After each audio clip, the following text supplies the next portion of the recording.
আমাদের দেশের পুরো ৩৬০ ডিগ্রি ঘুরিয়ে দেয় তারা। সেসব চ্যানেলগুলোকে ঘোষণা দেওয়া হোক, অনতিবিলম্বে বন্ধ করে দেওয়া হোক বাংলাদেশ থেকে। যে দেশে আমাদের কোনো চ্যানেল নেই, সে দেশের চ্যানেল আমাদের দেশেও থাকা উচিত না। ভারতীয় যে হিন্দুত্ববাদী যে মিডিয়াগুলো আছে, সেই মিডিয়াগুলো বিভিন্ন ধরনের প্রোপাগান্ডা ছড়াচ্ছে, যেটা আসলে আমাদের দেশের ভিতরে পরিস্থিতিও খারাপ করছে। আপনারা দেখবেন যে বারবার বলা হচ্ছে সংখ্যালঘুদের গণহত্যা করা হচ্ছে, বা এই যে হচ্ছে ভারতীয় জাতীয় পতাকা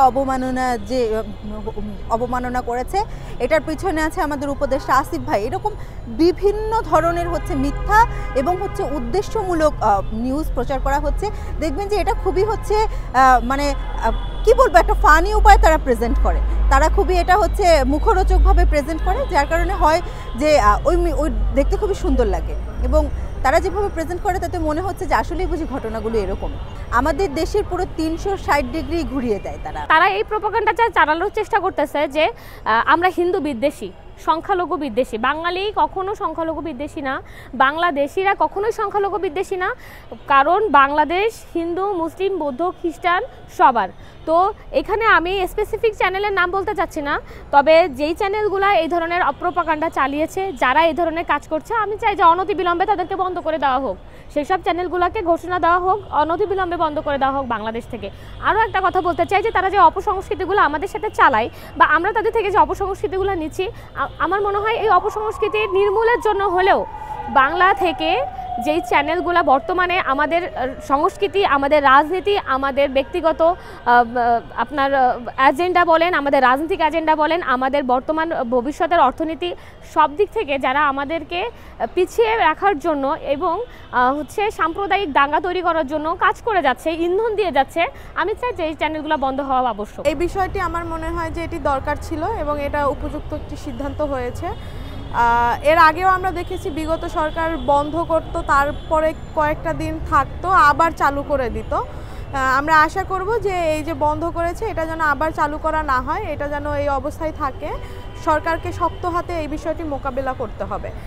ভারতের যে সংস্কৃতি, তাদের যে চিন্তা ভাবনা, বা তাদের যে সংস্কৃতি বলেন, তাদের মিডিয়াগুলোতে বলেন, বা তাদের চ্যানেলগুলোতে যেসব বিষয়গুলো উঠে আসে, এগুলো আসলে আমাদের দেশের মানুষের জীবনযাত্রা বা সংস্কৃতির সাথে আসলে আমার মনে হয় যে যায় না।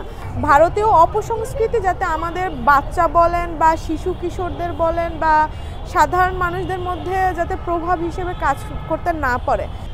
মিডিয়াকে হলো গিয়ে নরেন্দ্র মোদী এমনভাবেই সেট করেছে, যেটাকে হলো গিয়ে প্রচারই করা হয়েছে, যেটা আসলে মিডিয়ার কাজে সেটা প্রোপাগান্ডা টুল হিসেবে। বাংলাদেশেও কিন্তু হাসিনা একই মডেলে, নরেন্দ্র মোদীর মডেল থেকেই কিন্তু এখান থেকে হলো গিয়ে তারা এই ব্যাপারটাকে সেট আপ করেছিল, একেবারে হাসিনা মিডিয়া তৈরি করেছিল।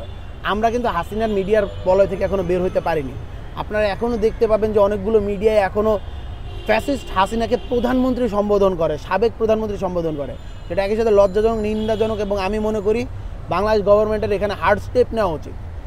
শুধুমাত্র হলো গিয়ে বাক স্বাধীনতার দোহাই দিয়ে কোনো ফ্যাসিস্টকে আবার বাংলাদেশের মাঠের ভিতরে হলো গিয়ে পুনরস্থাপন করা, তাকে ফিরিয়ে আনার প্রচেষ্টা, বা তাকে হলো গিয়ে সাবেক প্রধানমন্ত্রী সম্বোধন করা, এটা গণ অভ্যুত্থানের সাথে হলো গিয়ে বেইমানি, এটা শহীদের রক্তের সাথে বেইমানি, এটা করা যাবে না। এবং ভারতীয় মিডিয়া যা করে সেটা আসলে প্রোপাগান্ডারই অংশ।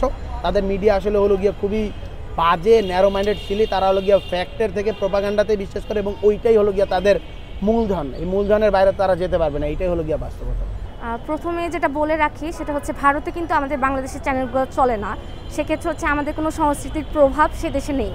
তো সেক্ষেত্রে যে দেশ আমাদের চ্যানেলগুলো গ্রহণ করে না, সেই দেশের চ্যানেলগুলো আমাদের দেশ গ্রহণ করবে না, এটাই আমার কাছে স্বাভাবিক মনে হয়। আগে যেটা ছিল একচেটিয়া একটা সম্পর্ক, আমরা শুধু তাদেরকে দিয়েই যাব, আমরা তাদেরকে শুধু সাহায্য করেই যাব, আর ফিডব্যাক হিসাবে তারা আমাদেরকে কিছুই দিবে না, এটা আমার কাছে মনে হয় একচেটিয়া একটা সম্পর্ক। এভাবে কোনো বন্ধু রাষ্ট্র বা কোনো বন্ধুত্ব আসলে এভাবে হয় না যে শুধু দিয়েই যাব। তো সেক্ষেত্রে এর আগেও আমরা দেখেছি অনেকবার হচ্ছে ব্যবস্থা নেওয়া হয়েছে যে ইন্ডিয়ার চ্যানেলগুলো বন্ধ করে দেওয়া হবে, কিন্তু কয়েকদিন পরে আবার চালু করে দেওয়া হতো। এটা আমরা বিগত সরকারের আমলে দেখেছি। তো এই ক্ষেত্রে এবার যে উদ্যোগটা নেওয়া হয়েছে, একে আমি সাধুবাদ জানাই। এবং মানে আমার কাছে মনে হয় এটাই উচিত হওয়া যে যে দেশে আমাদের কোনো চ্যানেল নেই, সে দেশের চ্যানেল আমাদের দেশেও থাকা উচিত না।